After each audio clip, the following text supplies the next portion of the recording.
મજામાં? ઓકે, આજના લેક્ચરની શરૂઆત કરીએ. મિત્રો, લાસ્ટ લેક્ચરની અંદર આપણે બધું જ કેપેસિટર વિશે ભણી ગયા હતા. એટલે કે કેપેસિટરનું શ્રેણી જોડાણ, કેપેસિટરનું સમાંતર જોડાણ અને એને અનુરૂપ આપણે સ્વાધ્યાય અને એના દાખલા કર્યા હતા. ઠીક છે? આજે હવે થોડાક આગળ વધીએ. આજે આપણે નવો ટોપિક ચાલુ કરવાનો છે, ડાઇઇલેક્ટ્રિક. કયો ટોપિક ચાલુ કરવાનો છે? ડાઇઇલેક્ટ્રિક. તો બરાબર ધ્યાન આપજો. શરૂઆત કરીએ. બરાબર ધ્યાન આપજો. આજનો સવાલ લખો એને બરાબર સમજો. શબ્દ નવો છે પણ સમજાશે. શરૂઆત કરીએ. ધ્યાન આપજો. શું કે છે બરાબર સમજો. લખવી જોજો. ડાઇઇલેક્ટ્રિક પદાર્થ એટલે શું? ચાલો બરાબર ધ્યાન આપજો. શું શબ્દ લખેલો છે આ સમજવાનો છે. ડાઇઇલેક્ટ્રિક પદાર્થ એટલે શું? આગળ જઈએ. તેના પ્રકાર જણાવી તેની ટૂંકમાં માહિતી આપો.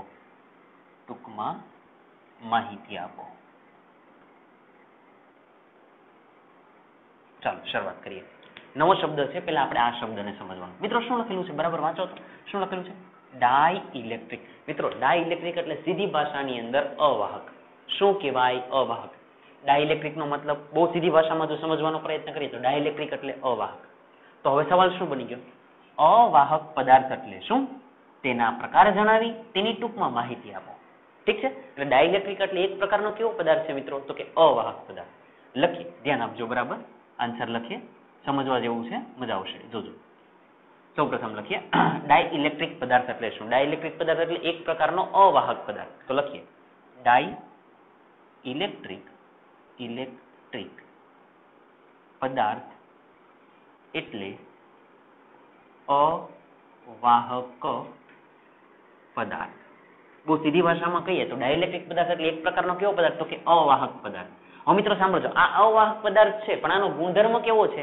તો લખી જોજો કે જેમાંથી બરાબર લખો નહીં, સાંભળજો, વિદ્યુત ક્ષેત્ર પસાર થઈ શકે છે પરંતુ વિદ્યુત ભાર પસાર થઈ શકતો નથી. કયો પદાર્થ? તો કે ડાઇઇલેક્ટ્રિક પદાર્થ. હવે એ કેવો પદાર્થ છે? તો કે અવાહક છે. ઓકે, અવાહક પદાર્થ છે પણ એનો ગુણધર્મ શું છે?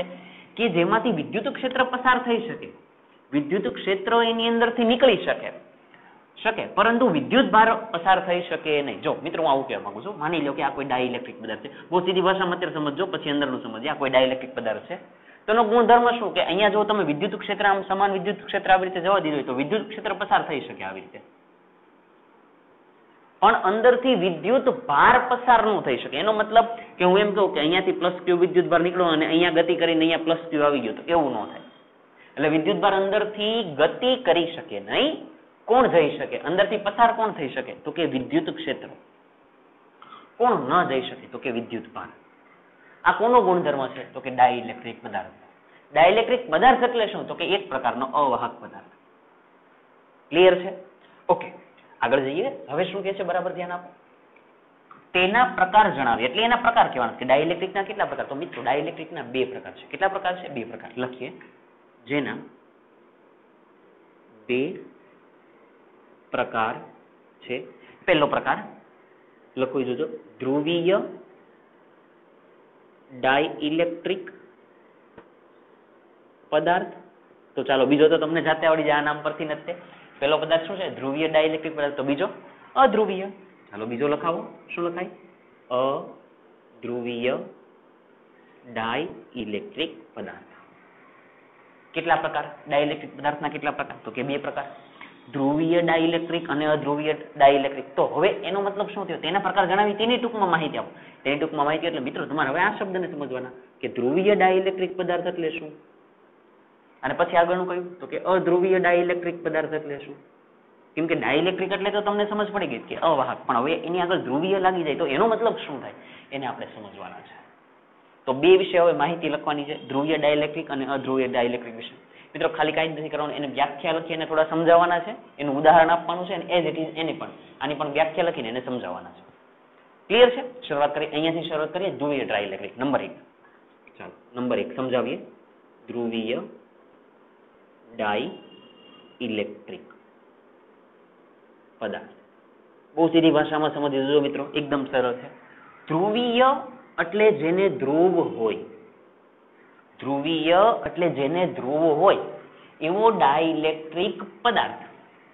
જેની પાસે ધ્રુવ હોય તેવો ડાઇલેક્ટ્રિક પદાર્થ એટલે એને શું કહેવાય? ધ્રુવીય ડાઇલેક્ટ્રિક પદાર્થ. મિત્રો વ્યાખ્યા નથી, વ્યાખ્યા નથી, ખાલી સમજાવવું છું કે જેની પાસે ધ્રુવ હોય એવો ડાઇલેક્ટ્રિક પદાર્થ. હવે મિત્રો એનો મતલબ શું? જો આને આ કહેવાય કે માની લો કે આ ધન ધ્રુવ છે, આ ઋણ ધ્રુવ છે. જો આ ધન ધ્રુવ, આ ઋણ ધ્રુવ, તો આવો કોઈ ડાઇલેક્ટ્રિક પદાર્થ હોય, આવો કોઈ અલગ અલગ ધ્રુવ હોય, ધન ધ્રુવ એક સાઈડ છે, ઋણ ધ્રુવ એક સાઈડ છે, આવો કોઈ પદાર્થ હોય તો એને કહેવાય ધ્રુવીય ડાઇલેક્ટ્રિક પદાર્થ. કન્ડિશન શું? કે ધન ધ્રુવનું કેન્દ્ર અને ઋણ ધ્રુવનું કેન્દ્ર વચ્ચે કંઈક અંતર હોય, કંઈક અંતર હોવું જોઈએ, તો એને કહેવાય ધ્રુવીય ડાઇલેક્ટ્રિક પદાર્થ. કાંઈ જ નથી.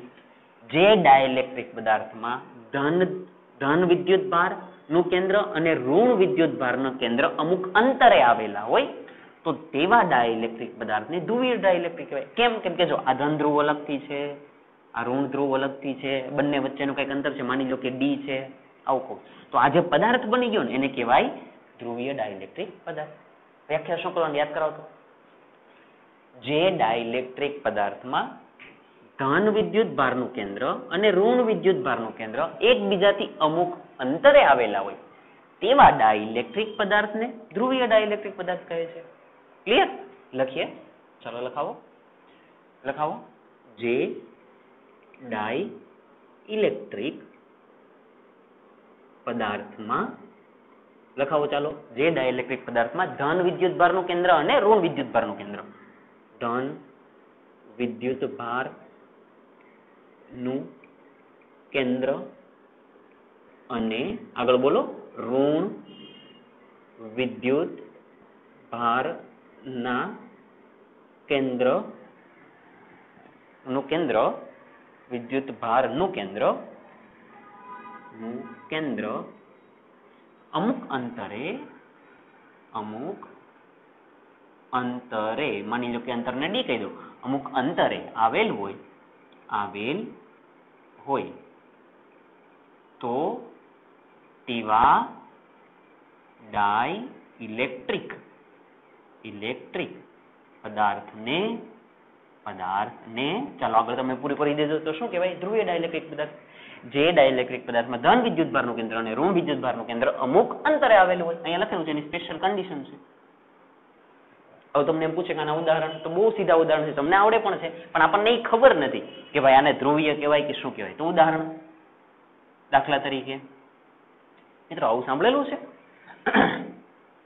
HCl, કેમેસ્ટ્રીની અંદરનો શબ્દ છે HCl, હાઇડ્રોક્લોરિક એસિડ. પછી આપણો બહુ સીધો સાદો શબ્દ H2O. મિત્રો આ જે બધા છે, આવા ઘણા બધા છે, આ બધા છે એને ધ્રુવીય કહેવાય. કઈ રીતે? આની રચના દોરવી હોય તો આની અંદર કોણ હોય તો કે H+ અને Cl-, H+ અને Cl-, પણ બંને જુદા જુદા હોય. એટલે આવી રીતે મિત્રો માની લો કે આ H છે, ચાલો આ H લઈ લો, અહીંયા Cl લઈ લો, આ Cl લઈ લો. હવે તમને ખબર છે H કેવા હોય તો કે પ્લસ હોય, Cl કેવા હોય તો કે માઇનસ હોય. તો જો આ બંનેને ભેગા કરી નાખો તો આખો HCl જે બન્યો એને શું કહેવાય? તેવા ડાઇલેક્ટ્રિક પદાર્થને ધ્રુવીય ડાઇલેક્ટ્રિક. કેમ કે જો એમાં ધન ધ્રુવ અને ઋણ ધ્રુવ બંને અલગ અલગ હોય. સમજાય છે? પાક્કું ને? આવું સમજાવવું. એટલે મિત્રો છે ને હકીકતમાં આવી રીતે દોરવાના છે. અહીંયા ટચ થઈ જવા જોઈએ. ચાલો અહીંયા H લઈ લો તો આવી, તો HCl. ખબર પડે છે? તો આને શું કહેવાય? ધ્રુવીય ડાઇલેક્ટ્રિક. તો કે ધન ધ્રુવ અને ઋણ ધ્રુવ H+ અને Cl- બંને કેવા હોય? છૂટા છૂટા હોય. બંને વચ્ચે કંઈક અંતર હોય. જો મિત્રો અહીંયા કંઈક અંતર દેખાશે તમને, D. જો આવું સમજાવું છું. સમજાય છે? એવી રીતે તમારે H2O ને દોરાય તો H2O ની અંદર 2 H અને 1 O, તો એ મિત્રો એની આકૃતિ આવી રીતે બને છે. જો હું દોરું એ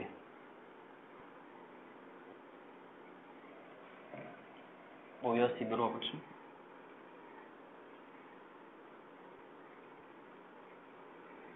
હકીકતમાં અંદર થોડાક સંપાત થઈ ગયા હોય છે.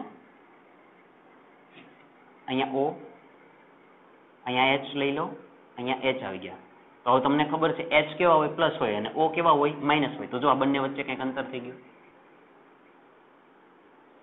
તો જો આનું અંતર પણ D હશે અને આ પણ અંતર D હશે તો H2O.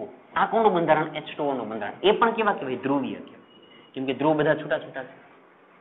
H plus O minus આવું સમજાવું. પાણીનું બંધારણ આ બધા ધ્રુવીય ડાયરેક્ટ. ક્લિયર છે મિત્રો? હવે આની અંદરથી તમને કંઈક ખબર પડે. જો આપણે આવું ભણી ગયા હતા, આને ધન વિદ્યુત ભાર અને ઋણ વિદ્યુત ભાર બંને વચ્ચે કંઈક અંતર યાદ કરો તો આવું કંઈક ધન વિદ્યુત ભાર ઋણ વિદ્યુત ભાર બંને વચ્ચે કંઈક અંતર. તો આવી રચનાને તો શું કહેવાય? ડાયપોલ કહેવાય મિત્રો. ખ્યાલ છે? આવી રચનાને તો શું કહેવાય? ડાયપોલ. તો ડાયપોલ પાસે તો શું હોય? Dipole moment. આપણે આની વચ્ચેનું અંતર કેટલું લીધું? ડી. આનો વિદ્યુત ભાર હશે, આનો વિદ્યુત ભાર હશે. તો એનો મતલબ કે જે ધ્રુવીય ડાઇલેક્ટ્રિક પદાર્થ હોય એની પાસે ડાયપોલ મોમેન્ટ હોય છે. કેમ કે બંને છૂટા છૂટા છે, જેમ આની જેમ હતા. આની અંદરનું સૂત્ર કેવું હતું? P = 2a × q. આપણે આવું લખ્યું હતું. તો એવી રીતે આની પણ બની અંદર શકે. સમજ પડે છે? એટલે જેમ ડાયપોલ મોમેન્ટ પાસે ડાયપોલ મોમેન્ટ છે, સોરી, જેમ ડાયપોલ પાસે ડાયપોલ મોમેન્ટ છે એમ ધ્રુવીય ડાઇલેક્ટ્રિક પદાર્થ હોય તો એની પાસે પણ ડાયપોલ મોમેન્ટ છે. પહેલેથી જો ડાયપોલ મોમેન્ટ છે. તો આની અંદરનો હજી એક મુદ્દો લખીએ આની પરથી જ ખબર પડે.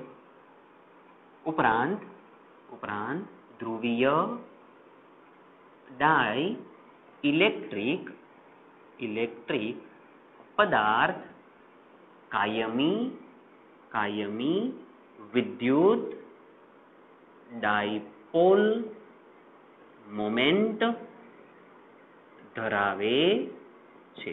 ટૂંકમાં એની પાસે વિદ્યુત ડાયપોલ મોમેન્ટ હોય છે. કાયમી એટલે એની પાસે હોય છે હંમેશા માટે, કે વિદ્યુત ડાયપોલ મોમેન્ટ હોય છે. કોની પાસે? ધ્રુવીય ડાઇલેક્ટ્રિક પાસે. પૂરું થઈ ગયું. આ જ સમજવાનું. ક્લિયર છે? તો એક્ઝેક્ટ આની કરતા ઉલટું જે ધ્રુવીયનું ભણાય એવું સેમ અધ્રુવીયનું. ચાલો નંબર 2 નખાવો નામ.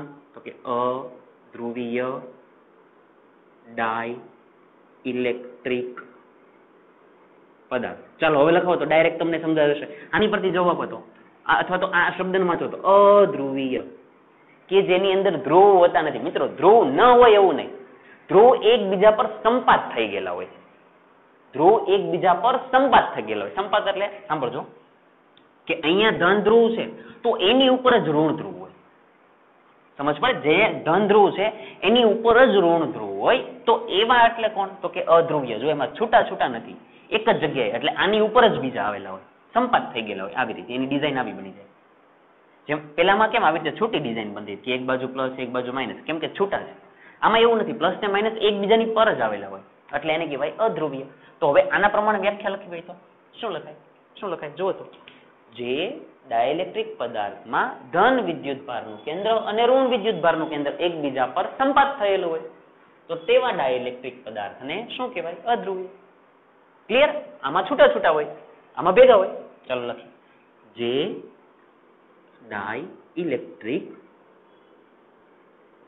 પદાર્થમાં ધન વિદ્યુત ભારનું કેન્દ્ર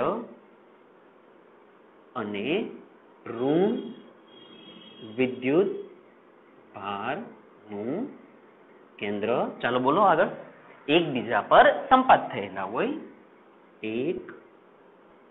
એકબીજા પર સંપાત થયેલા હોય તો તેવા, આગળ લખી નાખજો, ડાઇલેક્ટ્રિક પદાર્થને અધ્રુવીય ડાઇલેક્ટ્રિક પદાર્થ કહે છે.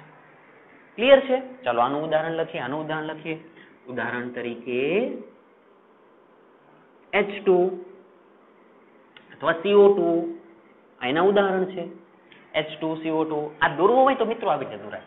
એક H અહીંયા દોરી દીધા, બીજા H અહીંયા દોરી દીધા, તો આ H નું કેન્દ્ર અને આ H. હવે તમને એમ થાય સર આ છૂટા છૂટા છે, આ તો મેં તમને બતાવવા માટે આવી રીતે દોર્યા છે. મિત્રો આ બંને એકબીજાની પર જ આવેલા હોય, એટલે હકીકતમાં તો છે ને આની પર જ સંપાત થયેલા, આની ઉપર જ હોય. પણ આ તો આપણી સમજણ માટે મેં ખાલી અહીંયા H છૂટા છૂટા બતાવ્યા છે. ભૂલવી સમજાય છે ને? હકીકતમાં તો ચાલો આ H આવી ગયા અહીંયા, તો એની પર જ બીજા H હોય, એટલે આવી રીતે હશે. એટલે આ ડોટ વાળા છે એવું સમજો કે એ છે. સમજ પડે છે? પણ આપણી બુકની અંદર આવી રીતે બતાવેલા છે, એટલે મેં એવી રીતે બતાવ્યા છે કે ભાઈ આ પણ H છે એમ. હવે એવી રીતે CO2 નું બંધારણ જો હોય તો એક C અને બે O. મિત્રો એનું બંધારણ પર સરસ મજાનું બતાવ્યું છે કે ભાઈ અહીંયા C હોય છે, પછી એની એક તરફ O, અહીંયા O છે અને એક O આ બાજુ આવી રીતે CO2. હકીકતમાં બધા સંપાત થયેલા હોય પણ આવી રીતે આપણે બતાવીએ છીએ. ક્લિયર છે? પાક્કું ને? ઓકે, હવે ધ્યાન આપો. આ તમે એના ઉદાહરણ જોયા. હવે આ મુદ્દો વાંચો તો આની અંદર ડાયપોલ મોમેન્ટ હતી કે નહોતી? હતી. શું કામ હતી? કેમ કે વિદ્યુત ભારો છૂટા હતા. આની અંદર વિદ્યુત ભારો છૂટા છે કે મિત્રો એકબીજા પર સંપાત થયેલા છે? એકબીજા પર સંપાત થયેલા હોય તો વચ્ચે કાંઈ અંતર હોય કે ન હોય? તો કે ન હોય. એટલે કે ડી ની કિંમત કેટલી? 0. ડી ની કિંમત કેટલી? 0. તો ડાયપોલ મોમેન્ટ ન હોય. કેમ? કેમ કે આપણને ખબર છે P = 2a × q. મિત્રો 2a ની જગ્યાએ આપણે શું લખવાના? તો કે ડી લખવાના. 2a ની જગ્યાએ શું લખી દેવાય ને? અંતર 2a × q. આવું સમીકરણ હતું. તો 2a ની જગ્યાએ આપણી માટે ડી, પણ ડી ની કિંમત તો કેટલી છે? 0. 0 ના ગુણાકારમાં કાંઈ પણ 0, એટલે ડાયપોલ મોમેન્ટ 0. અથવા તો એમનામ પણ ખબર પડે કે વિદ્યુત ભારો તો એકબીજા પર સંપાત થયેલા છે એટલે ડાયપોલ મોમેન્ટ આવે નહીં. એટલે આની અંદર શું આવે કે આવા પદાર્થ કાયમી ડાયપોલ મોમેન્ટ ધરાવતા નથી. આમની પાસે કાયમી ડાયપોલ મોમેન્ટ હોય નહીં. આની પાસે ન હોય. જ્યારે આની પાસે કાયમી ડાયપોલ મોમેન્ટ હોય, કેમ કે આ ઓલરેડી છૂટા છે. ત્યારે આમાં અંદર કેવા છે? આ તો કે ભેગા છે, એકબીજા પર સંપાત થયેલા છે. ક્લિયર છે? તો બસ આ જ માહિતી છે. શબ્દ શું હતો? તો કે ડાઇલેક્ટ્રિક પદાર્થ એટલે શું? તો ડાઇલેક્ટ્રિક પદાર્થ એટલે અવાહક પદાર્થ. કેટલા પ્રકાર? તો કે 2 પ્રકાર, ધ્રુવીય અને અધ્રુવીય. ધ્રુવીની અંદર ધન વિદ્યુતભારનું કેન્દ્ર, ઋણ વિદ્યુતભારનું કેન્દ્ર છૂટા હોય. અધ્રુવીયની અંદર ધન વિદ્યુતભારનું કેન્દ્ર, ઋણ વિદ્યુતભારનું કેન્દ્ર એકબીજા પર સંપાત હોય. બસ આટલી જ માહિતી છે. ક્લિયર છે? ઉદાહરણ તમને ખબર હોય HCl H2, એવી રીતે આની અંદર H2CO2. ડન? આવડશે? પાક્કું ને? ઓકે. તો હવે મિત્રો આપણે મેઇન ભાગ જે તમે આ વ્યાખ્યા ભણી ગયા અથવા તો આની વિશે માહિતી મેળવી ડાઇલેક્ટ્રિક પદાર્થને, હવે આપણે એને કેપેસિટરની અંદર દાખલ કરશું. માની લ્યો કે આ કોઈ ડાઇલેક્ટ્રિક પદાર્થ છે. આ ડાઇલેક્ટ્રિક પદાર્થ છે. માની લો કે આ ધ્રુવીય ડાઇલેક્ટ્રિક પદાર્થ છે, એટલે ધ્રુવીય છે. તો એનો મતલબ કે અંદરના ધન ને ઋણ થોડા છૂટા હશે. હવે છૂટા છે તો આ જે પદાર્થ મળી ગયો તો આને કહેવાય ડાઇલેક્ટ્રિક પદાર્થ. પણ આપણે એમ કહીએ ધ્રુવીય, તો આગળ લખી દઈએ ધ્રુવીય. તો હવે જે આ પદાર્થ છે આપણે એને કેપેસિટરની પ્લેટની વચ્ચે દાખલ કરશું. એટલે એનો મતલબ શું ખબર? આપણે કેપેસિટરને આમ રાખશું અને એની અંદર આ પદાર્થ દાખલ કરશું કેપેસિટરની અંદર. અને પછી શું થાય એને સમજવાનો પ્રયત્ન કરશું કે કેપેસિટરની અંદર શું થઈ શકે છે એને સમજીએ. ક્લિયર છે? ઓકે, બોર્ડ ઉપરથી ઝડપથી કોપી કરી નાખો. હું એક વખત ચેક કરી લઉં પછી આગળ જઈએ.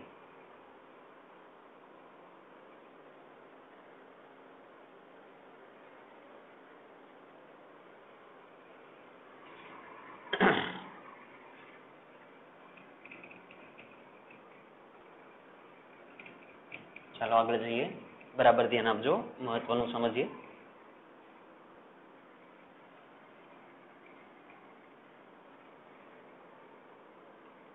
બરાબર ધ્યાન આપજો, શું થાય જોજો.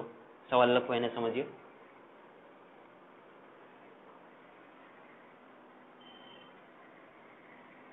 નવો સવાલ. બરાબર ધ્યાન આપો. શું લખેલું છે? ડાઇલેક્ટ્રિક પદાર્થને, હવે શબ્દ લખી જોજો, પદાર્થને કેપેસિટરની બે પ્લેટ વચ્ચે દાખલ કરતા, હવે લખવું જોજો, ડાઇલેક્ટ્રિક પદાર્થને કેપેસિટરની બે પ્લેટ વચ્ચે દાખલ કરતા કેપેસિટરના વિદ્યુત ક્ષેત્ર, વિદ્યુત સ્થિતિમાન અને કેપેસિટન્સમાં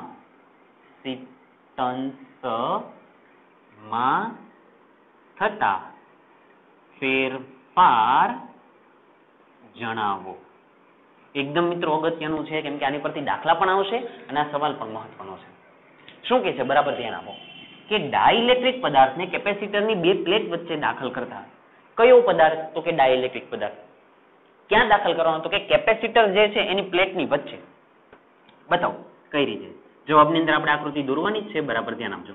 માની લ્યો કે આ સમાંતર પ્લેટ કેપેસિટર છે, આ સમાંતર પ્લેટ કેપેસિટર છે, દોરી દઈએ છીએ આપણે. ચલો, આ સમાંતર પ્લેટ કેપેસિટર છે, ધ્યાન આપજો. આની ઉપર ધન વિદ્યુતભાર લઈ લો.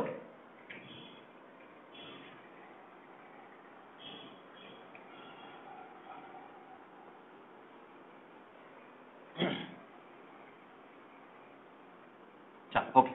આ કેપેસિટરની ધન પ્લેટ છે એટલે કે આની પર ધન વિદ્યુતભાર છે, બતાવી દઉં છું અહીંયા. ચાલો, ઓકે. આ બાજુ ઋણ વિદ્યુતભાર છે એવું માની લો. ઓકે. કયું કેપેસિટર? તો કે સમાંતર પ્લેટ કેપેસિટર. બે વચ્ચેનું અંતર આપી દો. તો કે બે પ્લેટ વચ્ચેનું અંતર તો કે ડી છે. આટલું કહી દીધું આપણે. હવે આની અંદર કોને દાખલ કરવાનો? તો કે ડાઇલેક્ટ્રિક પદાર્થ. હવે મિત્રો ઉભા રહેજો. પેલા છે ને આના વિશે માહિતી આપી દઈએ. સમાંતર પ્લેટ કેપેસિટર છે તો અહીંયા જો એની સપાટી પર વિદ્યુતભાર હોય તો સપાટી પર વિદ્યુતભાર હોય તો કઈ ઘનતા લાગે? રેખીય ઘનતા, પૃષ્ઠ ઘનતા કે કદ ઘનતા? ત્રણ ઘનતા હતી. વિદ્યુતભાર ક્યાં છે? સપાટી પર. તો વિદ્યુતભારની કઈ ઘનતા લાગે? પૃષ્ઠ ઘનતા.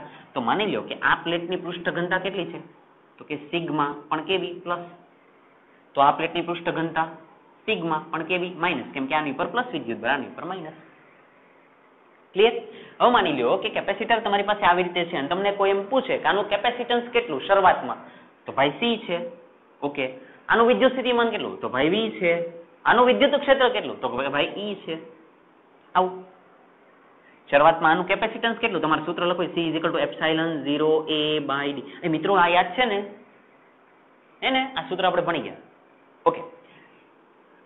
વિદ્યુત સ્થિતિમાન કેટલું? V = E × D. અને વિદ્યુત ક્ષેત્ર કેટલું? સિગ્માના છેદમાં એપ્સિલોન 0. મિત્રો આ જો આપણે ત્રણેય વસ્તુ ભણી ગયા છીએ, આગળના લેક્ચરની અંદર જ આ જોયા હતા ત્રણે ત્રણ વસ્તુ. તો એનો મતલબ કે ડાઇલેક્ટ્રિક દાખલ નથી કરેલો, અંદર કોઈ ડાઇલેક્ટ્રિક નથી. જોવો અત્યારે ખાલી કેપેસિટર છે, અંદર હવાનું માધ્યમ છે અથવા તો તમે શૂન્યાવકાશ કહી શકો, બંનેનો મતલબ આપણી માટે એક જ છે. તો કાંઈ જ્યારે નથી ત્યારે જો વિદ્યુત ક્ષેત્ર કેટલું હોય? તો કે સિગ્માના છેદમાં એપ્સિલોન 0. ક્યાં હોય? તો કે અંદર. કેપેસિટન્સ કેટલું હોય? ભાઈ સમાંતર પ્લેટ કેપેસિટર છે તો કેપેસિટન્સ કેટલું હોય? તો કે એપ્સિલોન 0 A/d. માની લો કે બે પ્લેટ વચ્ચેનો વિદ્યુત સ્થિતિમાનનો તફાવત ડેલ્ટા V અથવા V બોલી દો અત્યારે. તો V = શું થાય? E × D. ક્યારે? ડાઇલેક્ટ્રિકની ગેરહાજરીમાં. અત્યારે કોઈ ડાઇલેક્ટ્રિક નથી. હવે એનો સવાલ શું હતો? હવે હું સવાલ ઉપર આવું. ડાઇલેક્ટ્રિક પદાર્થને કેપેસિટરની બે પ્લેટ વચ્ચે દાખલ કરતા હવે તમારે આ જે ડાઇલેક્ટ્રિક કોઈ પદાર્થ છે, આ ડાઇલેક્ટ્રિક પદાર્થ લઈ લો.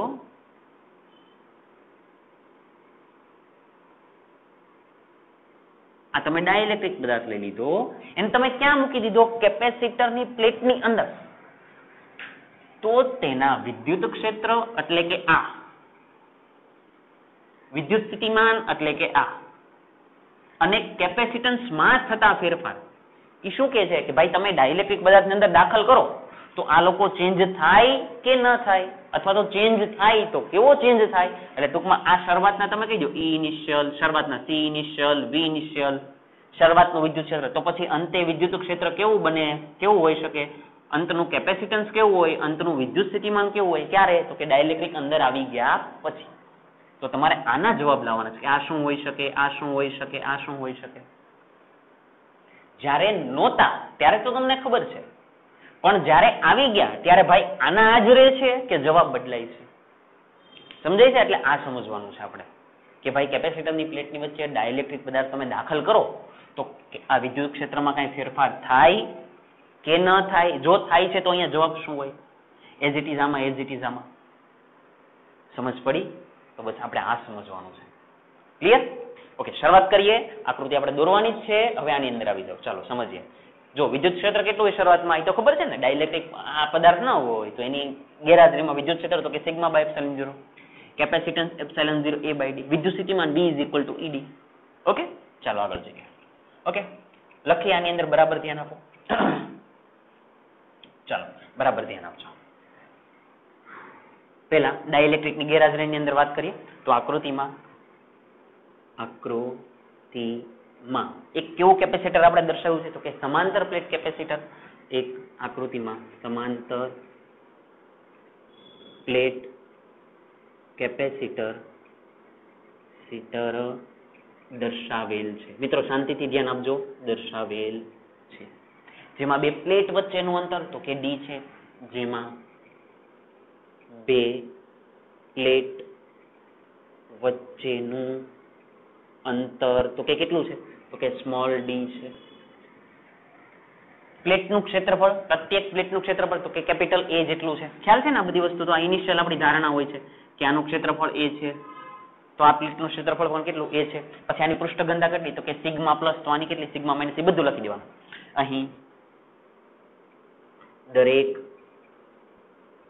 પ્લેટનું ક્ષેત્રફળ કેટલું છે? તો કે એ છે. ચાલો એ કામ પૂરું. હવે ત્રીજી વસ્તુ, ધન વિદ્યુતભારની પૃષ્ઠ ઘનતા સિગ્મા પ્લસ, ઋણ વિદ્યુતભારની પૃષ્ઠ ઘનતા સિગ્મા માઇનસ. ઉપરાંત ધન વિદ્યુત ભારિત પ્લેટની પૃષ્ઠ ઘનતા ચાલો બોલો તો કે પ્લસ સિગ્મા, અને ચાલો બોલો આગળ, ઋણ વિદ્યુત ભારિત પ્લેટની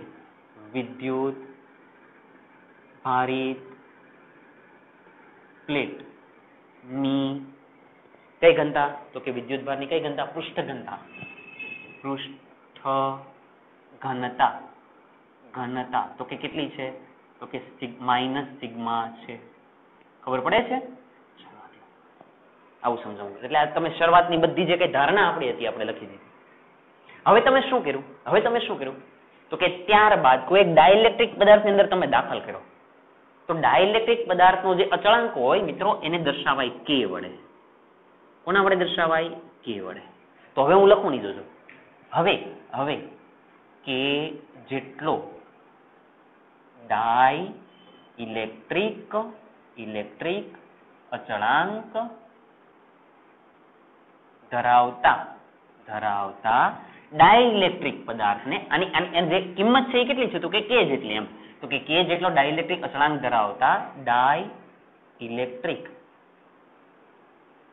પદાર્થ ને ક્યાં મૂકો છે? તો કે કેપેસિટરની બે પ્લેટ વચ્ચે, ને કેપેસિટરની બે પ્લેટ વચ્ચે મૂકવામાં આવેલ છે.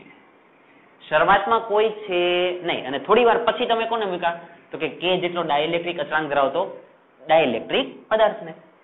હવે અહીં આપણે લખીએ ઓલી ત્રણ જે માહિતી લખી હતી ને, કઈ માહિતી? તો કે ડાઇલેક્ટ્રિકની ગેરહાજરીમાં વિદ્યુત ક્ષેત્ર કેટલું, વિદ્યુત સ્થિતિમાન કેટલું, કેપેસિટન્સ કેટલું. લખીએ, જોજો લખીએ. ડાઇલેક્ટ્રિક ની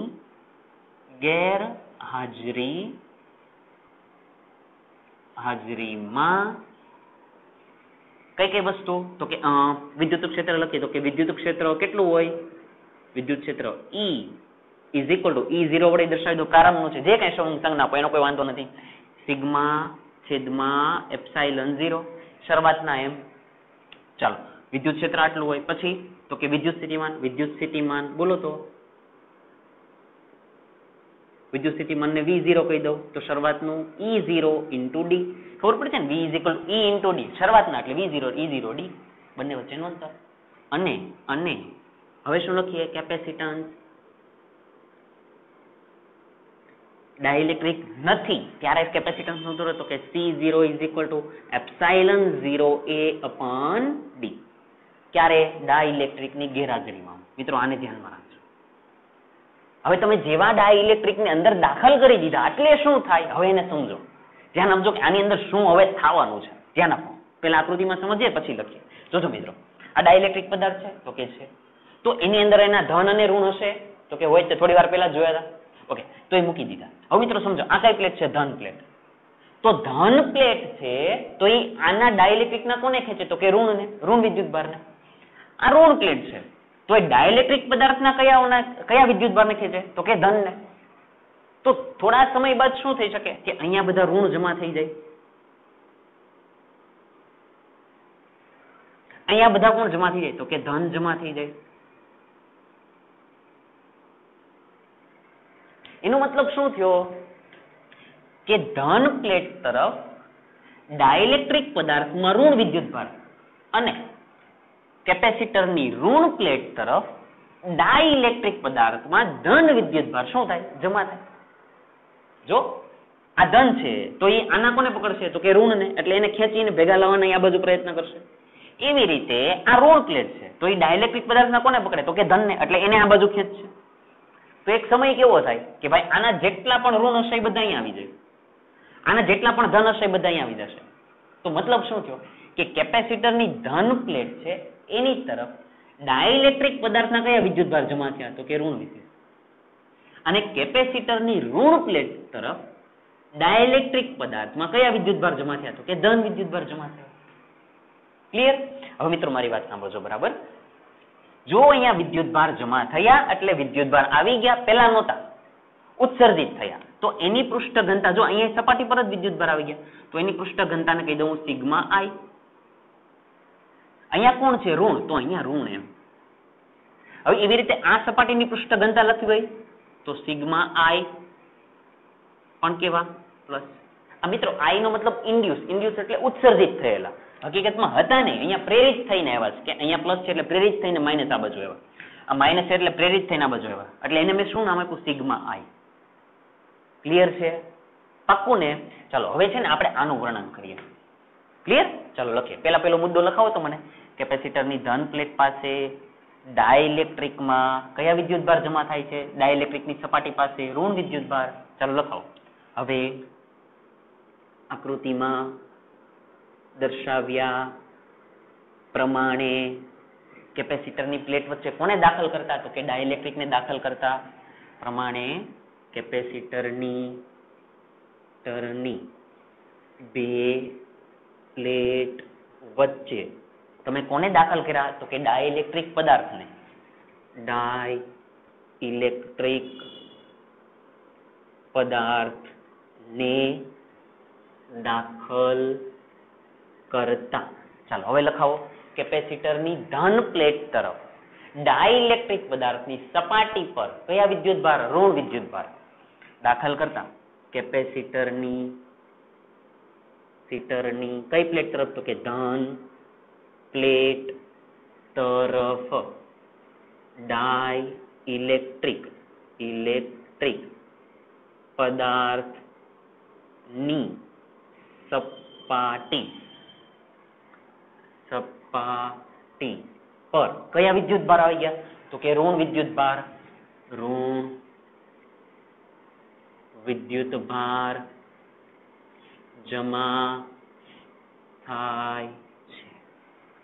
સમજ પડે છે? ઓકે, આગળ આવી જાઓ. અને ચાલો આ બાજુ બોલો. કેપેસિટરની ઋણ પ્લેટ તરફ ડાઇલેક્ટ્રિક પદાર્થની સપાટીમાં કયા વિદ્યુતભાર? ધન વિદ્યુતભાર.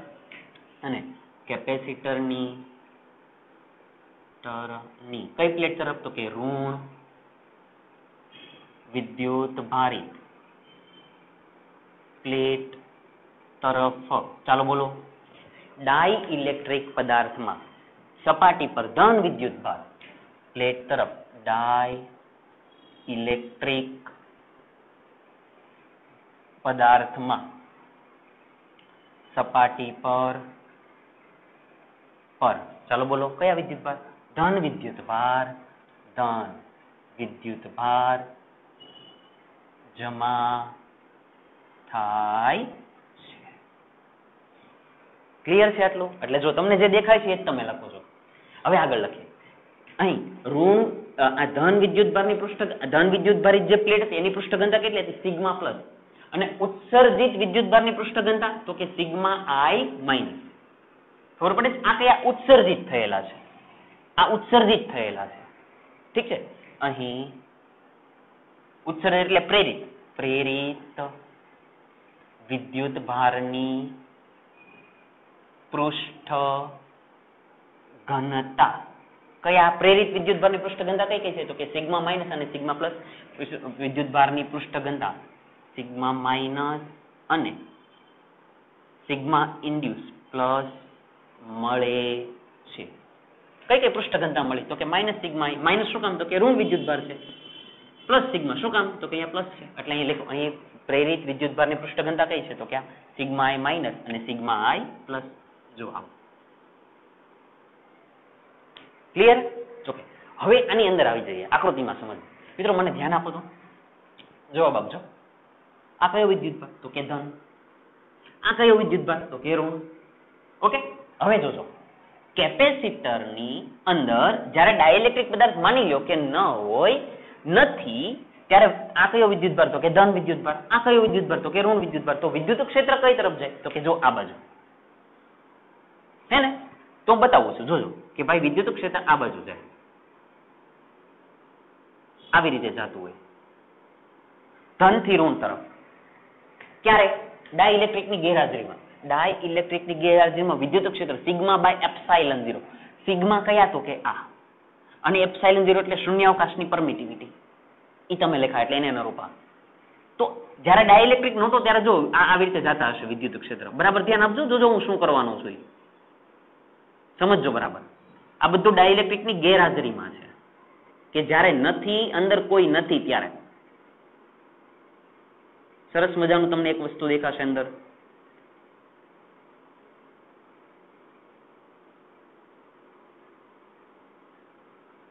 સમજવાનો પ્રયત્ન કરજો.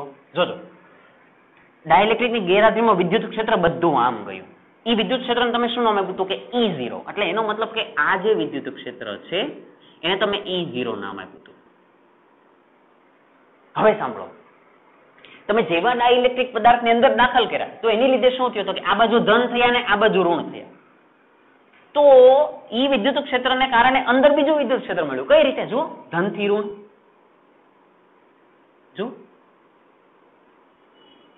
અંદરના ડાઇલેક્ટ્રિકના વિદ્યુતભારને કારણે આ ધન, આ ઋણ. તો જો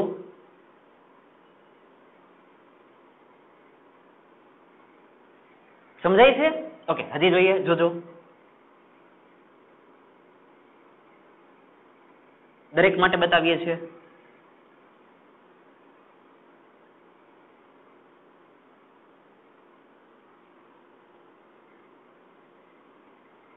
આ સમજાવવા માંગુ છું. પેલા ડોટ વાળા છે એ કયા? ડાઇલેક્ટ્રિકની ગેરહાજરીમાં, કે જે શરૂઆતમાં છે. ડાઇલેક્ટ્રિકની હાજરીની અંદર વિદ્યુત ક્ષેત્ર આમ ગયું. એટલે જો મિત્રો શું થયું? એક વિદ્યુત ક્ષેત્ર આમ ગયું અને એક વિદ્યુત ક્ષેત્ર આમ ગયું. તો માની લો આ દિશાનું જે વિદ્યુત ક્ષેત્ર છે ડાઇલેક્ટ્રિકની હાજરીમાં, બરાબર છે, આને હું માની લ્યો કે હું ઈ નામ આપી દઉં. ચાલો ઈ નામ આપી દઉં. ક્લિયર? હવે સમજો, જો એક વિદ્યુત ક્ષેત્ર આ બાજુ છે, એક વિદ્યુત ક્ષેત્ર આ બાજુ છે, એટલે બંનેની દિશા વિરુદ્ધ છે. વિરુદ્ધ હોય તો સરવાળો થાય કે બાદબાકી? તો કે બાદબાકી. બંને એક જ દિશામાં હોય તો સરવાળો, બંને એક જ દિશામાં હોય તો સરવાળો. બંને કેવી દિશામાં? વિરુદ્ધ દિશામાં. એક આ બાજુ, એક આ બાજુ, તો બંનેની શું થાય? બાદબાકી. ક્લિયર છે? પાક્કો ને? તો એનો મતલબ એવો થયો કે એક વિદ્યુત ક્ષેત્ર છે એ આ બાજુ છે, બીજું વિદ્યુત ક્ષેત્ર છે એ આ બાજુ છે. હવે મિત્રો જુઓ, તમે જોઈ શકો છો ડોટ વાળી લાઈન જોજો, 1 2 3 4 5 6. એનો મતલબ આ વિદ્યુત ક્ષેત્ર જે છે ડાઇલેક્ટ્રિકની ગેરહાજરીની અંદર જે વિદ્યુત ક્ષેત્ર છે એ વધારે છે, આપણે કહી દીધું છે, અને ડાઇલેક્ટ્રિકની હાજરીની અંદર વિદ્યુત ક્ષેત્ર માની લો કે ઓછું છે. તો એનો મતલબ શું થયો કે આ બાજુનું વિદ્યુત ક્ષેત્ર વધારે છે, આ બાજુનું ઓછું છે. આ બાજુની કિંમત એટલે E0 એ કિંમત મોટી છે, એની કિંમત નાની છે. તો એનો મતલબ આમાંથી આને બાદ કરો. ક્લિયર? એટલે હું લખું જોજો. હવે ડાઇલેક્ટ્રિક ની હાજરી ને કારણે ડાઇલેક્ટ્રિક પદાર્થમાં કયું વિદ્યુત ક્ષેત્ર ઉત્પન્ન થયું? E. જે કોની વિરુદ્ધ દિશામાં છે? E0 ની કેવી દિશામાં છે? વિરુદ્ધ દિશામાં.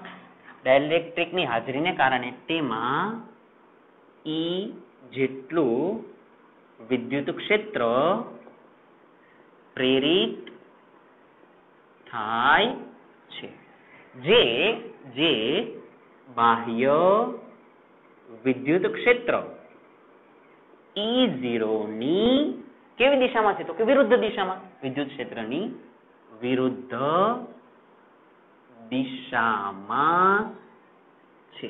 મિત્રો એક કામ કરીએ, અહીંયા EI નામ આપી દઉં. કેમ કે જો ને આપણે સિગ્મા I ને સિગ્મા એવા નામ આપ્યા ડાઇલેક્ટ્રિક માટે. તો ડાઇલેક્ટ્રિકની અંદરનું વિદ્યુત ક્ષેત્ર આ તરફ ગયું, એને મેં શું નામ આપી દીધું? EI. તો એક કામ કરો, અહીંયા શું નામ આપી દઉં? EI. એટલે હવે જો વ્યવસ્થિત ગયો. હવે ડાઇલેક્ટ્રિકની હાજરીને કારણે તેમાં EI જેટલું પ્રેરિત વિદ્યુત ક્ષેત્ર, આ નવું વિદ્યુત ક્ષેત્ર મળ્યું. એ બાહ્ય વિદ્યુત ક્ષેત્ર જ્યાં E0 હતું એનું કેવી દિશામાં? વિરુદ્ધ દિશામાં. હવે લખી જોજો પરિણામે હવે લખી જોજો કેપેસિટરની બે પ્લેટ વચ્ચેનું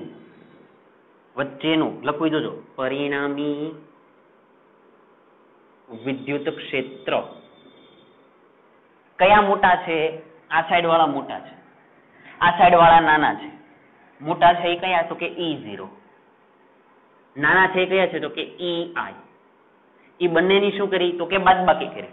બાદબાકી કરો તો અહીંયા કઈક જવાબ આવે છે, કેમ કે આ મોટા છે આ નાના છે તો અહીંયા કઈક જવાબ આવે. E છેલ્લે ફાઇનલ આવી ગયું તો એને કહી દો E ફાઇનલ. આ વિદ્યુત ક્ષેત્ર એ કયું વિદ્યુત ક્ષેત્ર? નેટ. એટલે કે માની લો આ બાજુ 10 નું ગયું છે, જોજો આ બાજુ 10 નું ગયું, આ બાજુ 4 ના ગયા, તો 10 અને 4 ની બાદબાકી કેટલી? 6. તો આ E ફાઇનલ એટલે ફાઇનલી કેપેસિટર ની અંદર કેટલું વધ્યું? 6. શરૂઆતમાં કેટલું હતું? તો કે 10. જો શરૂઆતમાં આ કેટલું? આ બાજુ મેં શું ધારી લીધું છે એને સમજજો કે માની લો કે શરૂઆતની અંદર જે ડાઇલેક્ટ્રિક નથી ત્યારે આની કિંમત માની લો કે 10 થઈ ગઈ. ડાઇલેક્ટ્રિક અંદર આવી ગયા અને આવી ગયા એટલે આ વિદ્યુત ક્ષેત્ર ઓછું છે એટલે 10 કરતા ઓછી કિંમત માની લો કે મેં 4 લઈ લીધી, તો 10 માંથી 4 ગયા એટલે જવાબ આવ્યો 6. તો આ 6 નો મતલબ શું? કે શરૂઆતની અંદર વિદ્યુત ક્ષેત્ર કેટલું હતું? તો કે 10 હતું અને ડાઇલેક્ટ્રિક પદાર્થની અંદર તમે મૂકો એટલે ઘટી ગયું અને ઘટીને કેટલું થઈ ગયું? 6. અને E 6 એટલે કયું? આ ફાઇનલ. અને ફાઇનલ એટલે ડાઇલેક્ટ્રિકની હાજરીની અંદર ઘટીને જે નવું આવી ગયું. તો ટૂંકમાં જો વિદ્યુત ક્ષેત્ર ઘટી ગયું, પેલા 10 હતું પછી 6 થઈ ગયા. તો ડાઇલેક્ટ્રિકની હાજરીમાં વિદ્યુત ક્ષેત્રમાં શું થયો? ઘટાડો. આવું સમજાવે છે આ સમીકરણ. હવે સમજજો બરાબર, હવે ધ્યાન આપજો. એટલે E ફાઇનલ એટલે હવે આનો હું થોડોક વ્યવસ્થિત કરું છું. જો આને ધ્યાન આપો તો કે પરિણામે કેપેસિટરની બે પ્લેટ વચ્ચેનું પરિણામી વિદ્યુત ક્ષેત્ર આટલું બને છે. અને હવે સાંભળજો, અને આ પરિણામી વિદ્યુત ક્ષેત્ર લખી જોજો કેમાં ભાગનું હોય છે. અને આ પરિણામી વિદ્યુત ક્ષેત્ર કયા ભાગનું હોય? કેમાં ભાગનું. એટલે શું છે ખબર મિત્રો? આ જે જવાબ છે ને એ કોના ભાગનો હોય? કેમાં ભાગનો. કોના કરતા? તો કે પ્રારંભ કરતા. થોડુંક વ્યવસ્થિત લખો. અને આ પરિણામી વિદ્યુત ક્ષેત્ર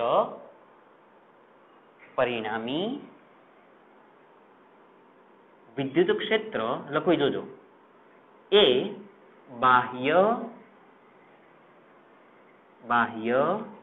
વિદ્યુત ક્ષેત્રના કેમાં ભાગનું હોય છે.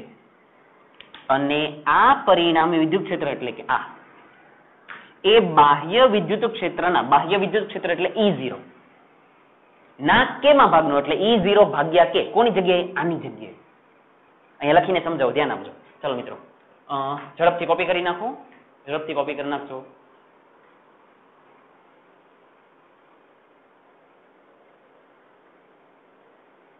ચાલો ઝડપથી કોપી કરી નાખો, પછી આગળ જઈએ. હજી લખવાના છીએ આપણે.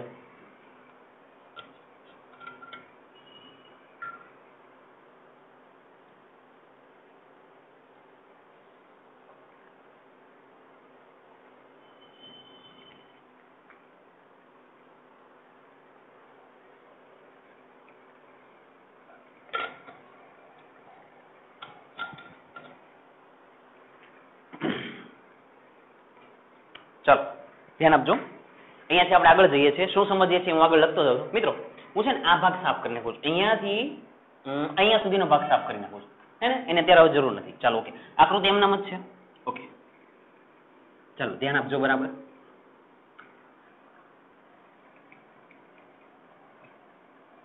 શું થાય છે એને સમજજો. હવે એક પછી એક જવાબ લાવતા જઈએ આપણે. ચાલો અહીંયા આવી જાજો. હવે શું કે છે?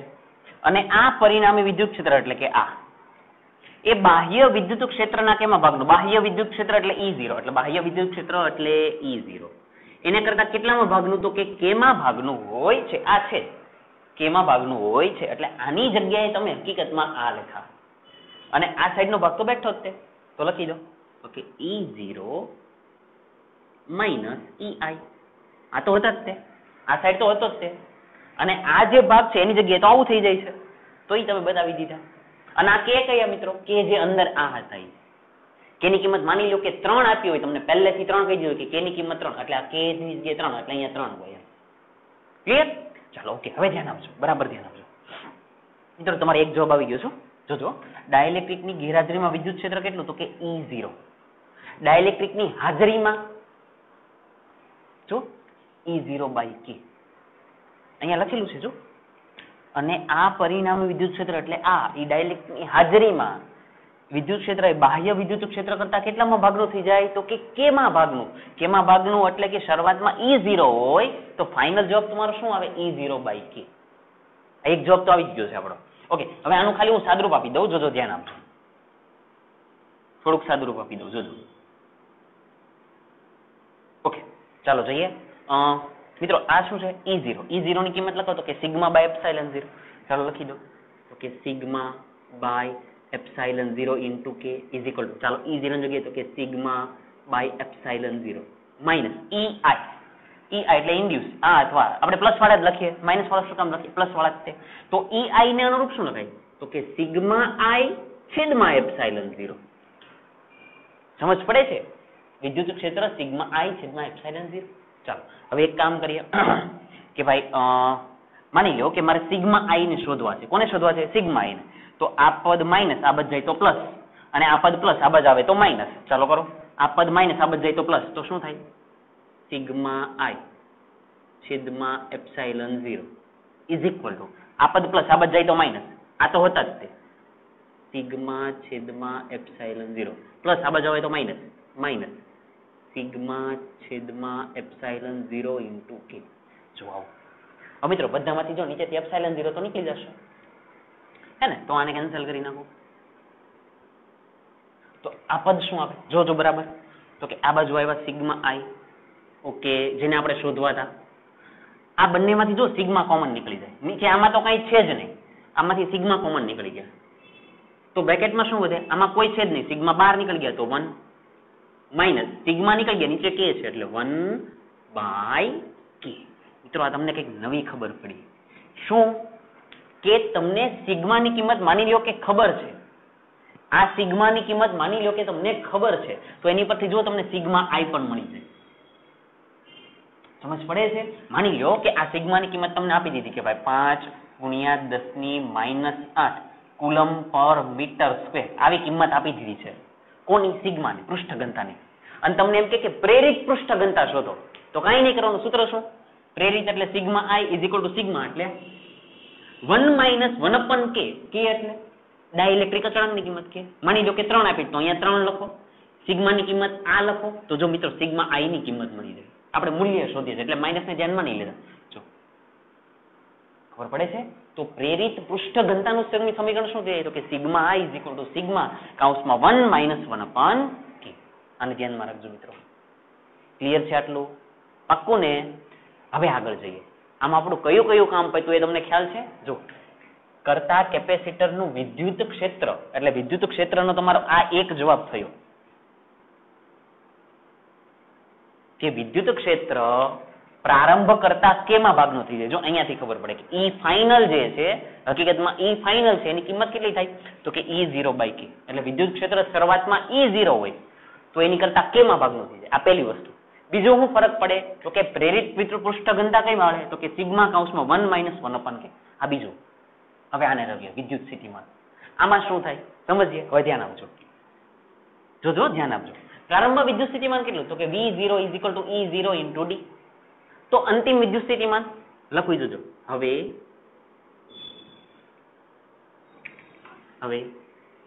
ડાઇલેક્ટ્રિક ની હાજરીમાં વિદ્યુત સ્થિતિમાન એને આપણે ફાઇનલ કહી દઈએ તો V final = શું લખાય, બોલો તો જલ્દી બોલો, E final × D. મિત્રો ડી ફાઇનલ એવું તો ન લખાય ને, બંને વચ્ચેનું અંતર તો ડી જ છે. એટલે વી ફાઇનલ બરાબર ઈ ફાઇનલ ઇન્ટુ ડી. હવે જોજો ધ્યાન આપજો, વી ફાઇનલ સરસ મજાનું કામ કરીએ છીએ આપણે. ઈ ફાઇનલ મિત્રો ઈ ફાઇનલ ની કિંમત કેટલી જો દેખાય છે E0 બાય કે, E0 બાય કે. તો ઈ ફાઇનલ ની જગ્યાએ શું લખાય તો કે E0 બાય કે. આ ડી તો હતા જ તે, એટલે આ ડી ના ડી. મિત્રો આમાંથી તમને નવી ખબર પડી, E0 into D, E0 into D એને તો V0 કહેવાય. તો જવાબ શું બન્યો કે ભાઈ V final, V final is equal to VE0 into D, એને તો V0 કહેવાય. તો આની જગ્યાએ V0 મૂકો તો V0 બાય કે. જો આ નવો જવાબ મળ્યો તમને. શું જવાબ મળ્યો કે ડાઇલેક્ટ્રિક પદાર્થની અંદર દાખલ કરો તો વિદ્યુત સ્થિતિમાન કેટલામાં ભાગનું થઈ જાય કેમાં ભાગનું, એ પણ ઘટી જાય. વિદ્યુત ક્ષેત્ર કેટલામાં ભાગનું થાય કેમાં ભાગનું, એ પણ ઘટી જાય. આવું સમજાવે છે. એટલે આનું કામ પણ પૂરું થઈ ગયું. જો આનું કામ પતી ગયું હતું અહીંયા, આ બીજું કામ આપણું થઈ ગયું, આ કામ પૂરું થઈ ગયું. અને હવે આની વાત કરીએ કેપેસિટન્સ. શરૂઆતમાં કેટલું હતું કે આટલું. હવે આપણે જોઈએ શું થાય છે, સમજાય છે. આ કઈ રીતે કરવું તો કે ડાઇલેક્ટ્રિકની હાજરીની અંદર વી ફાઇનલ બરાબર ઈ ફાઇનલ ઇન્ટુ ડી. ઈ ફાઇનલ ની કિંમત કેટલી તો કે E0 બાય કે, E0 બાય કે. E0 ઇન્ટુ ડી એની કિંમત કેટલી તો કે V0, તો V0 બાય કે. તો એનો મતલબ વી ફાઇનલ એટલે ડાઇલેક્ટ્રિકની હાજરીમાં વિદ્યુત ક્ષેત્ર વિદ્યુત સ્થિતિમાનનું મૂલ્ય કેટલામાં થઈ ગયું તો કે કેમાં ભાગનું. આવું સમજાવું છું. ક્લિયર છે? ઓકે, આગળ જઈએ. ચાલો નવું સમજીએ. હવે કોને સમજવાના છે? કેપેસિટન્સ ને લખીએ. હવે ડાઇલેક્ટ્રિક ની હાજરીમાં કેપેસિટન્સ. ચાલો કોની હાજરીમાં તો કે ડાઇલેક્ટ્રિક ની હાજરીમાં કેપેસિટન્સ કેવી રીતે લખાય? ચાલો લખાવો તો. જો મિત્રો આવું સૂત્ર છે, આપણે તમને ખ્યાલ હોય તો સીધું સાદું કેપેસિટન્સ નું સૂત્ર શું હતું કે C = Q by V. તમને ખબર છે આવું સૂત્ર હતું. ક્લિયર છે? હવે આને થોડુંક સરખું કરીને લખીએ. આ શરૂઆતનું છે તો ફાઇનલ શું લખાય તો કે C final is equal two, ચાલો બોલો, Q ફાઇનલ છેદમાં V ફાઇનલ. આવી રીતે સમજ પડે છે? C ફાઇનલ બરાબર Q final into V final. મિત્રો આ મેં સમાંતર પ્લેટ કેપેસિટર નું પ્રોપર લખ્યું છે. આની અંદર લખવું હોય તો મારે કેવી રીતે લખાય? આવા સ્વરૂપમાં લખવું હોય તો Q0 છેદમાં V0. જો બોલો આવું ન લખાય, કેમ કે Q = CV હતા તો C0 બરાબર Q0 અને V0. Q0 એટલે શું તો કે પ્રારંભમાં વિદ્યુત ભાર હોય. V0 તો આપણને ખબર જ છે, અહીંયા V0 એટલે વિદ્યુત સ્થિતિમાન. અહીંયા પ્રારંભમાં જે હોય શરૂઆતમાં ડાઇલેક્ટ્રિક દાખલ ન કર્યો હોય ત્યારે આવું તમે લખીએ. હવે જોજો આ જે સૂત્ર છે એમાંથી આપણે શું ચેન્જ આમાં કરીએ છીએ ને જોજો, ધ્યાન આપજો. હવે આપણે અહીંયાથી આમ જઈએ છીએ, જોજો અહીંયાથી આમ નથી, અહીંયાથી આપણે આ બાજુ આવીએ છીએ. એટલે આ પદ પછી ચાલો આ બાજુ આપી દઉં છું. ઓકે, અહીંયાથી અહીંયા આવીએ છીએ. હવે સમજો C ફાઇનલ. ઓકે, તો કે C ફાઇનલ. હવે ધ્યાન આપજો બરાબર ઇઝ ઇક્વલ Q ફાઇનલ. મિત્રો સાંભળો, ડાઇલેક્ટ્રિક ને દાખલ કરવાથી વિદ્યુત ભારમાં કોઈ ફેરફાર ન થાય. વિદ્યુત ભારમાં કોઈ ફેરફાર થાય નહીં. એટલે તમે Q ફાઇનલ કહો કે Q0 કહો, બધાનો મતલબ એક. એટલે અહીંયા Q0 જ આવે. શું કીધું મેં? ડાઇલેક્ટ્રિક ને દાખલ કરતા વિદ્યુત ભારમાં ફરક પડે નહીં, એટલે Q0 બેઠા. હવે અહીંયા આવી જાઓ VF. ચાલો VF. હવે મજા આવશે. જોજો પાછા આ CF = Q0. મિત્રો VF ની કિંમત તો ખબર છે. VF હજી હમણાં એટલે કે અહીંયા આવ્યા VF એટલે V0 બાય કે. તો લખો V0 છેદમાં કે. તો કે ક્યાં જતા રહે તો કે ઉપર. તો લખો CF = Q0 ઇન્ટુ કે બાય V0. મિત્રો તમને કંઈક દેખાશે Q0 by V0, Q0 by V0 એને તો C0 કહેવાય. તો એનો મતલબ એવો થયો કે CF = C0 ઇન્ટુ કે. કેપેસિટન્સ કે ગણું થઈ ગયું. જો કે ગુણાકારમાં આવ્યા, અહીંયા કે ભાગાકારમાં હતા. એટલે એનો મતલબ એવો થયો કે ડાઇલેક્ટ્રિક પદાર્થને કેપેસિટરની અંદર દાખલ કરો તો કેપેસિટન્સમાં વધારો થાય. કેમ કે જો કે ગુણાકારમાં છે. વિદ્યુત ક્ષેત્રમાં તો કે ઘટાડો થાય, વિદ્યુત સ્થિતિમાનમાં તો કે ઘટાડો થાય. આને સમજવાના હતા આપણે. તો હકીકતમાં આપણને ફાયદો થયો કે નુકસાન થયું? ફાયદો થયો. કઈ રીતે? કે જો ડાઇલેક્ટ્રિક પદાર્થ હતો, સોરી કેપેસિટર હતું, જ્યારે ડાઇલેક્ટ્રિક પદાર્થ નહોતો ત્યારે કેપેસિટન્સ આટલું જ હતું, C0 જ હતું. તમે અમુનો જેવો ડાઇલેક્ટ્રિક પદાર્થ અંદર દાખલ કર્યો એટલે કેપેસિટી વધી ગઈ, કેપેસિટન્સ વધી ગયું. વિદ્યુત ક્ષેત્ર તો કે ઘટી ગયું, વિદ્યુત સ્થિતિમાન તો કે ઘટી ગયું. વિદ્યુત ક્ષેત્ર કેટલું ઘટ્યું? તો કે કેમાં ભાગનું. વિદ્યુત સ્થિતિમાન કેટલું ઘટ્યું? તો કે કેમાં ભાગનું. કેપેસિટન્સ કેટલું વધ્યું? તો કે કે ગણું. અહીંયા ગુણાકારમાં, જો ગુણાકારમાં, આ ભાગાકારમાં. તો આ આપણા ફાઇનલ જવાબ, એટલે આપણો આ જવાબ આવે. આવું સમજાવવા માંગુ છું. સમજાય છે? પાક્કું? હવે છે ને હું ફાઇનલ, આપણો જવાબ અહીંયા પૂરો થઈ ગયો છે. જવાબ અહીંયા પૂરો થઈ ગયો. છેલ્લે તમારે અહીંયા મુદ્દો લખવો હોય તો તમે લખી શકો છો. અહીંયા આપણે 3 મુદ્દા લખી શકાય આમ જોવા જોઈએ. આમ વિદ્યુત ક્ષેત્ર એ કેમાં ભાગનું થાય છે, વિદ્યુત સ્થિતિમાન કેમાં ભાગનું થાય છે, અને કેપેસિટન્સ કે ગણું થાય છે. કોની હાજરીમાં? ડાઇલેક્ટ્રિકની હાજરીમાં. એ મુદ્દો લખી દઈએ આપણે. ચાલો હું આને સાફ કરી નાખું છું. એ મુદ્દો લખીએ. ચાલો લખીએ, જોજો ધ્યાન આપજો. આમ ડાઇલેક્ટ્રિક ની હાજરીમાં વિદ્યુત ક્ષેત્ર એ કેમાં ભાગનું ઉપરાંત વિદ્યુત સ્થિતિમાન પણ કેમાં ભાગનું અને કેપેસિટન્સ કેટલું? તો કે ગણું. અહીં નીચે લખી દઉં, કેપેસિટન્સ કે ગણું થાય છે. અહીંયા આપણો જવાબ પૂરો થયો. ખબર પડે છે મિત્રો? શરૂઆત ઝડપથી એકવાર રિપીટ કરીએ. શું હતું? પહેલા કેપેસિટર લીધું, અહીંયા બધો વિદ્યુતભાર મૂક્યો, અહીંયા બધો વિદ્યુતભાર મૂક્યો, બે વચ્ચેનું અંતર આપણે કહી દીધું. શરૂઆતમાં બધાની કિંમત લખી દીધી. શરૂઆતમાં આનું વિદ્યુત ક્ષેત્ર તો કે સિગ્મા છેદમાં એપ્સિલોન 0, વિદ્યુત ક્ષેત્ર કીધું સિગ્મા છેદમાં એપ્સિલોન 0, વિદ્યુત સ્થિતિમાન V = ED, કેપેસિટન્સ આપણે બે રીતે લખ્યું હતું, એપ્સિલોન 0 A છેદમાં D, આ પણ લખી શકાય. અને પ્રોપર સૂત્ર તો કે Q0 છેદમાં V0, આવું પણ લખી શકાય. આ લેખા ક્યારે? ડાઇલેક્ટ્રિક ન હોય ત્યારે. હવે તમે ડાઇલેક્ટ્રિકને દાખલ કર્યા એટલે અહીંયા ઋણ આવી ગયા, અહીંયા ધન આવી ગયા. ઓલરેડી બહાર વિદ્યુત ક્ષેત્ર જતું હતું, એને તમે E0 નામ આપ્યું હતું. તો અંદર વિરુદ્ધ દિશામાં નામ આવ્યું, એને તમે શું નામ આપ્યું? EI નામ આપ્યું. E0 મોટા છે, EI નાના છે, તો મોટામાંથી નાના કરે એટલે E ને EF કીધા. અને EF ની કિંમત એટલે કે ફાઇનલ વિદ્યુત ક્ષેત્ર તો કેટલું હોય? તો કે E0/K. ગણતરી કરતા તમને એક સૂત્ર આ પણ મળ્યું કે પ્રેરિત વિદ્યુતભારની પૃષ્ઠ ઘનતા શોધવી હોય તો એનું સમીકરણ સિગ્મા કૌંસમાં 1 - 1/K. બધી કિંમત આપેલી છે, સિગ્મા પણ આપેલા છે, K ની કિંમત માની લો કે 3 4 જે કાંઈ આપેલું એ મૂકો તો જોવા મળી જાય. હવે તમે ફાઇનલ પોઝિશન ઉપર આવ્યો કે વિદ્યુત સ્થિતિમાન, તો કે વિદ્યુત સ્થિતિમાન VF = EF × D. DF નો લખાય કેમ કે D તો ફિક્સ જ છે. EF એટલે E0/K. અહીંયા લખજો E0/K, EF ની જગ્યાએ એટલે તમે લખી દે E0/K. E0 × D અને તો V0 કહેવાય એટલે V0, તો V0/K. હવે કેપેસિટન્સ ની વાત કરીએ તો CF = QF/VF. શું કીધું તો આની માટે કે ડાઇલેક્ટ્રિક ની હાજરીમાં વિદ્યુતભારમાં ચેન્જ થાય નહીં, એટલે Q ફાઇનલ કહો કે શરૂઆતનો કહો, બંને સરખો એટલે Q0. હવે VF ની કિંમત તો કેટલી? તો કે V0/K.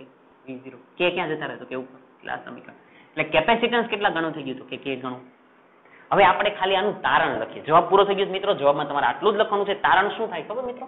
આનું તારણ શું થયું તમારે સમજવાનું શું છે? બરાબર ધ્યાન આપજો. દાખલા સ્વરૂપે સમજીએ એટલે ખબર પડે તમને. જોજો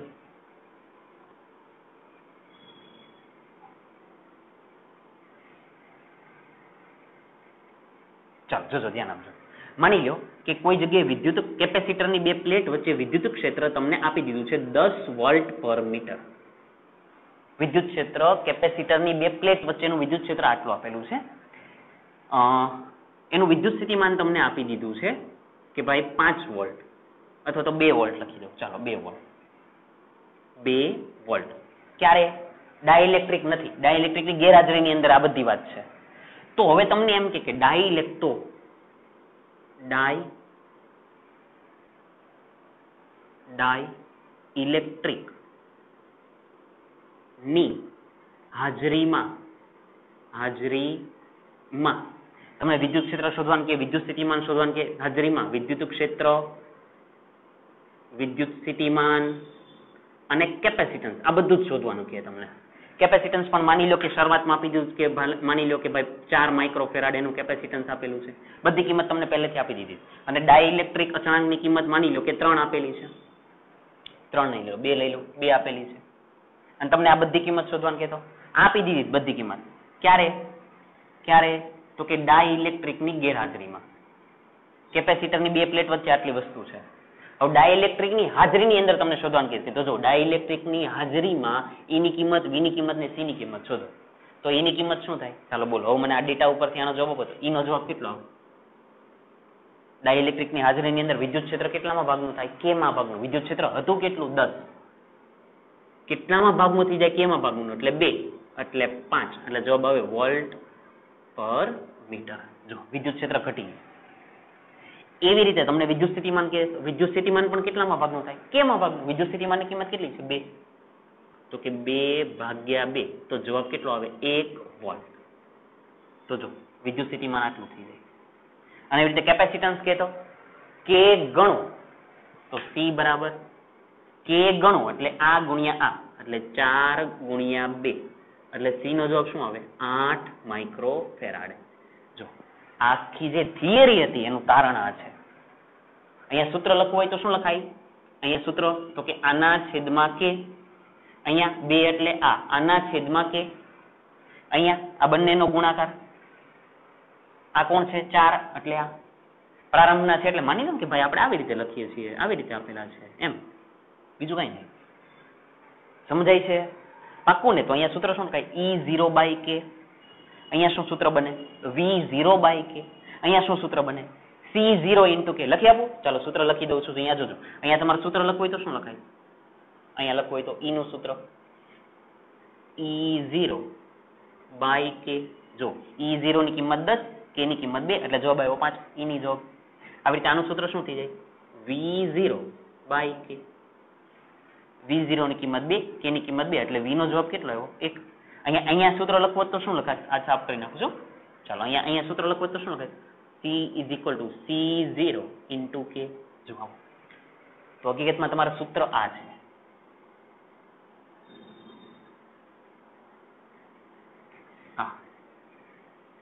આને તમારે ધ્યાનમાં રાખવાનું. ડાઇલેક્ટ્રિકની હાજરીમાં વિદ્યુત ક્ષેત્ર કેમાં ભાગનું? કોના કરતા કેમાં ભાગનું? બાહ્ય જે હોય, ડાઇલેક્ટ્રિકની ગેરહાજરીમાં જે હોય એની કરતા કેમાં ભાગનું? વિદ્યુત સ્થિતિમાન કેમાં ભાગનું? કેપેસિટન્સ જે હોય એની કરતા કે ગણું. અને વિદ્યુત ભાર બદલાય નહીં. જો વિદ્યુત ભાર ધ્યાનમાં રાખવાનું. વિદ્યુત ભાર બદલાય.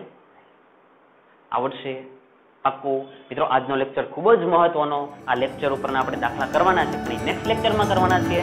પણ ત્યાં સુધીમાં આ બધી વસ્તુને ધ્યાનમાં રાખજો, પછી જ આપણે દાખલા કરશું. આવડશે?